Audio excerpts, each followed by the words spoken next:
Relatos assombrados de caminhoneiros. 1. Eu já estou com você. A estrada, meu amigo.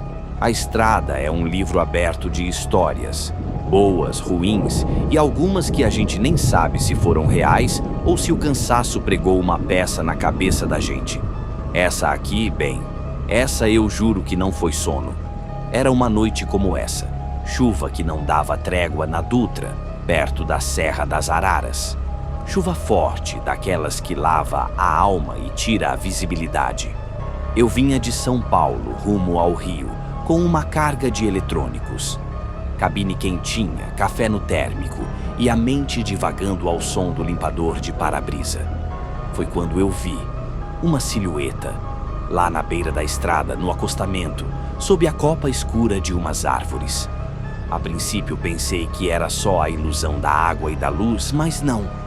Tinha uma pessoa lá, parada, imóvel. Eu, por natureza, sou da turma que ajuda. Paro para quase tudo. Mas algo naquela figura era diferente. Não acenava, não se mexia.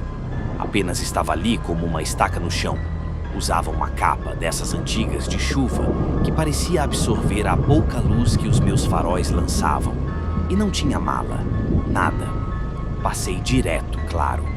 Mas a imagem ficou grudada na retina.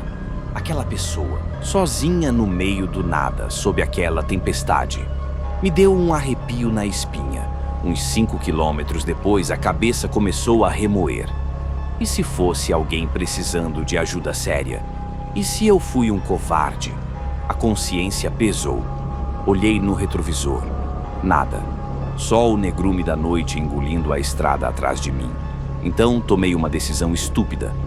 Ou talvez não. Talvez fosse o destino. Diminuí a marcha e fiz o retorno no primeiro trevo que encontrei. Ia voltar. Ia dar carona. Que mal poderia haver? 20 minutos depois eu estava de volta ao ponto exato. E lá estava ela. No mesmo lugar. Na mesma posição. Sem um único passo movido. Dessa vez parei o caminhão uns 10 metros à frente. Pisquei os faróis. O vidro do meu lado abaixou. E aí, meu camarada, tudo bem? Precisa de carona? Gritei, tentando abafar o barulho da chuva. A figura não se moveu. A cabeça, que antes parecia virada para a estrada, agora estava ligeiramente inclinada para o meu lado. Ainda não via o rosto, só a escuridão da capa. Senti um calafrio, um frio que não vinha do vento ou da chuva. Desliguei um pouco o motor para poder ouvir melhor. O silêncio na cabine era quase palpável, quebrado só pelas gotas tamborilando no teto. E então, a voz. Não veio de fora, não veio de onde a figura estava. Veio de dentro da minha própria cabine. Uma voz rouca, quase um sussurro, mas que encheu o espaço como se a pessoa estivesse sentada no banco do passageiro ao meu lado. Não havia ninguém, eu juro. O banco estava vazio. A voz disse, clara como a água da chuva: eu já estou com você, caminhoneiro, há muito tempo. Meus pelos arrepiaram, o sangue gelou, a mão tremeu para ligar o caminhão. Eu olhei para o banco do passageiro, para o retrovisor, para a porta. Nada, mas o cheiro. Um cheiro de terra molhada e algo mais, algo antigo, de sepultura, começou a impregnar o ar da cabine. Liguei o caminhão num solavanco, engatei a marcha e pisei fundo. Não olhei mais no retrovisor, não olhei para o acostamento. Só acelerei, aterrorizado, até ver as primeiras luzes da cidade do Rio de Janeiro. O cheiro só sumiu quando eu parei no pátio da transportadora ao amanhecer. E nunca mais parei para uma carona que não acena na beira da estrada. Nunca mais. 2. O farol que segue. A gente aprende a gostar da noite. Ela é silenciosa, é mais fria e o trânsito some. Mas a noite também tem um jeito de brincar com a nossa cabeça, especialmente naquelas retas longas do centro-oeste, onde só tem soja e céu estrelado. Eu estava voltando do Mato Grosso do Sul com um frete urgente. Era a terceira noite quase sem dormir direito. Aquele tipo de cansaço que a gente sente no osso, a visão embaçando um pouco nas bordas. Tomei café, abri a janela para bater um ar frio, mas nada adiantava muito. Eu estava no modo piloto automático. Olhei no retrovisor, nada. A estrada estava escura e limpa, perfeita para correr um pouco mais. 5 minutos depois, olhei de novo, e lá estava, um único farol. Não era um farol duplo, como de carro. Era um ponto de luz solitário, forte, vindo lá de trás, mas ainda bem longe. Pensei, motoqueiro apressado. Segui em frente, mais 10 minutos, e olhei de novo. O farol estava agora muito mais perto. Estranho, pensei. Uma moto teria que estar voando para me alcançar tão rápido nessas condições. E não ouvia barulho de motor, só o meu. Comecei a prestar atenção. Eu acelerava um pouco mais, e aquele farol também parecia acelerar, mantendo sempre a mesma distância desconfortável. Não tentava ultrapassar, nem ficava para trás. Era só aquele ponto de luz branca e fria, me seguindo como um cão de caça silencioso. Isso durou 1 hora inteira, e o pânico começou a se instalar. Se fosse a polícia, já teria me parado. Se fosse outro caminhão, eu ouviria. Se fosse um carro, ele teria passado. A curiosidade, ou talvez o medo, me obrigou a fazer uma coisa. Eu diminuí a velocidade. De 110 fui para 80, depois para 60. O meu coração já estava batendo na garganta. E a luz, ela também diminuiu. No instante em que eu tirei o pé do acelerador, o farol lá atrás desacelerou junto, como se estivesse ligado diretamente ao meu pedal. Ele manteve a distância exata, sempre. Nesse ponto, eu comecei a suar frio, mesmo com a janela aberta. Decidi que ia testar o limite. Cheguei em um trecho sinuoso e pisei no freio, não para parar, mas para dar uma boa reduzida. Olhei para o retrovisor. O farol único parou, instantaneamente. Fiquei parado, respirando fundo, olhando fixamente para a luz.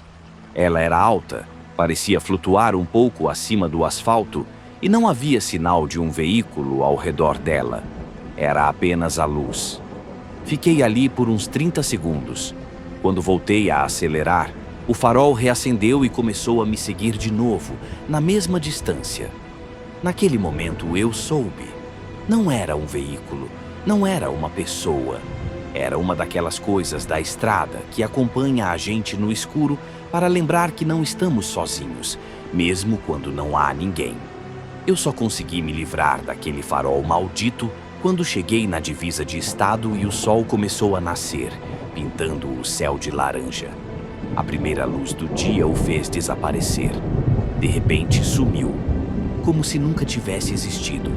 Até hoje, quando pego aquela reta à noite, eu evito olhar no retrovisor por muito tempo, porque eu sei que em algum lugar na escuridão, aquele farol que segue está esperando para saber se o caminhoneiro de novo vai desacelerar. 3. O pedágio da névoa.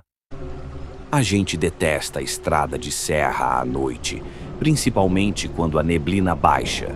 Não é só a falta de visibilidade, é o jeito que a névoa engole o mundo e faz você sentir que está dirigindo em lugar nenhum. Isso aconteceu comigo na BR-116, na descida para o litoral, uma serra que tem fama de ser pesada, com muitos acidentes antigos. Era por volta das 3 da manhã e a névoa tinha chegado de repente, daquelas densas que você mal vê o capô do caminhão. Eu ia devagar na segunda marcha, quase parando com o pisca-alerta ligado. Fiquei tão concentrado nas linhas da pista que quase não notei quando parei. À frente, no meio daquela brancura fantasmagórica, surgiu uma cabine de pedágio. Agora, preste atenção. Eu conheço essa serra como a palma da minha mão. Nunca houve um pedágio naquele ponto. Nunca. Eu tinha certeza absoluta. Mas ali estava. Uma cabine velha de madeira escura, com uma luz amarelada fraca no topo, parecendo um olho doente na névoa. Parei, claro. Vai que era algum desvio novo, uma operação? A cancela, uma barra de ferro fina, estava abaixada e a janela da cabine se abriu, lentamente, com um ruído de madeira podre. Quem saiu foi uma mulher. Não, mulher não é a palavra. Uma figura. Ela vestia o que parecia ser um uniforme antigo de cobradora, cinza desbotado, mas o tecido estava rasgado e mofado em alguns pontos. O rosto dela... Bem, o rosto dela estava escondido. O cabelo, ou o que restava dele, estava molhado e grudado na testa. Ela mantinha a cabeça baixa, mas eu podia sentir que ela estava me olhando. E o mais estranho era o silêncio. Não tinha o barulho do motor do caminhão, nem o som da neblina. Um silêncio opressor. Ela levantou a mão, que era ossuda e suja, e apontou para o vidro do meu lado, indicando que eu devia descer o vidro. Com a mão tremendo, eu fiz. A tarifa, ela sussurrou.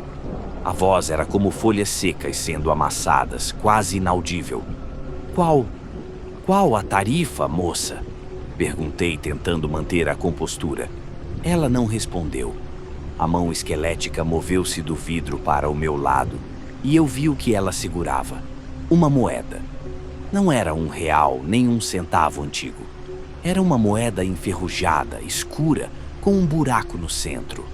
A tarifa da passagem, ela repetiu, a voz ganhando um tom de urgência fria. Para quem tem pressa na névoa. Eu estava apavorado demais para discutir. Sem tirar os olhos dela, tateei o console e achei uma moeda de R$1. Estendi a mão. Ela ignorou o meu dinheiro. Apontou a moeda dela, a enferrujada, para mim e fez um gesto. Queria que eu pegasse aquela moeda. Foi o limite. Eu não ia tocar naquilo. Nunca. Desculpa, moça, eu disse. Eu não tenho o troco certo. Posso voltar e pegar outro caminho. Engatei a primeira. Ela não se moveu. Seus olhos, que eu finalmente vislumbrei na sombra, eram duas cavidades escuras.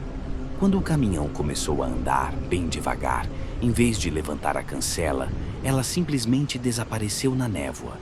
A cabine de pedágio, a luz amarela, tudo sumiu como fumaça. Eu pisei fundo, e quando a neblina finalmente se abriu, 5 minutos depois, eu estava na minha estrada de sempre, no meu trecho conhecido. Mas o meu corpo estava suado e gelado. E até hoje eu me pergunto, se eu tivesse pegado a moeda dela, qual teria sido o destino que eu paguei para ter? 4. O sussurro no rádio. Se tem uma coisa que o caminhoneiro preza, é o rádio. É a nossa companhia. A gente pega qualquer frequência que dê sinal, só para quebrar o silêncio da cabine. Eu estava voltando do Nordeste, descendo por Goiás, e já era madrugada. O cansaço era pesado, mas eu estava determinado a rodar mais 2 horas antes de parar. Tinha poucas estações pegando. Acabei deixando o rádio no AM, só no chiado, com um fio de música sertaneja bem antiga vindo de longe. De repente, a música sumiu e o chiado ficou limpo. Não totalmente mudo, mas limpo, como se a frequência tivesse clareado por um instante. E foi aí que ouvi. Não era a voz de um locutor. Não era um anúncio. Era um sussurro. A princípio pensei que fosse o vento ou defeito no meu equipamento. Mas o sussurro se repetiu, vindo diretamente dos alto-falantes do rádio. Era uma voz masculina, grave, bem baixa, e parecia estar falando o meu nome. Jorge, Jorge, dizia, arrastado. Eu sou Jorge. Fiquei paralisado. Olhei em volta da cabine, acendendo a luz interna, mas estava vazio, claro. Mudei o rádio de frequência rapidamente. Só chiado. Voltei para a frequência anterior. Mais chiado. Deve ser a pressão, pensei. Estou ficando louco de sono. Liguei o rádio da TV, liguei o CD player. Tentei de tudo para saturar a cabine com ruído, mas não adiantou. Eu sentia que aquele som tinha ficado na minha cabeça. 30 minutos depois, eu estava quase esquecendo.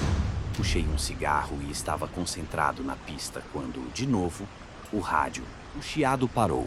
Ficou aquele silêncio de morte na cabine, mais assustador do que o barulho.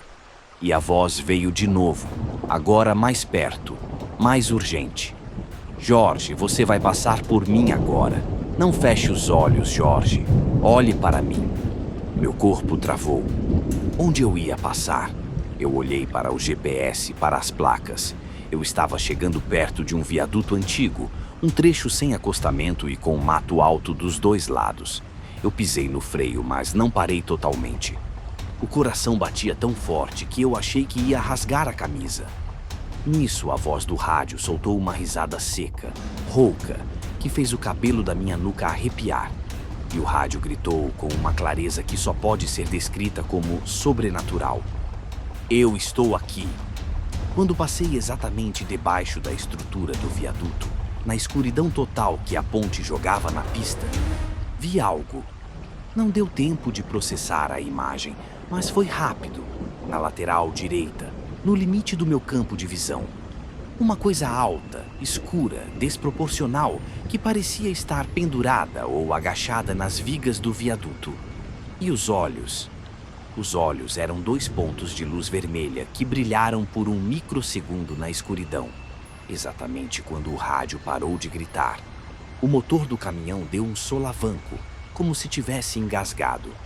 E o rádio voltou ao chiado normal. Eu não parei por mais de 90 quilômetros longe do ocorrido. Eu não ouvi rádio, CD, nem nada. Só o motor. Porque eu soube, naquele momento, que ele não estava falando pelo rádio. Ele estava usando o rádio para me avisar que estava me esperando. E o que quer que fosse, ele sabia o meu nome.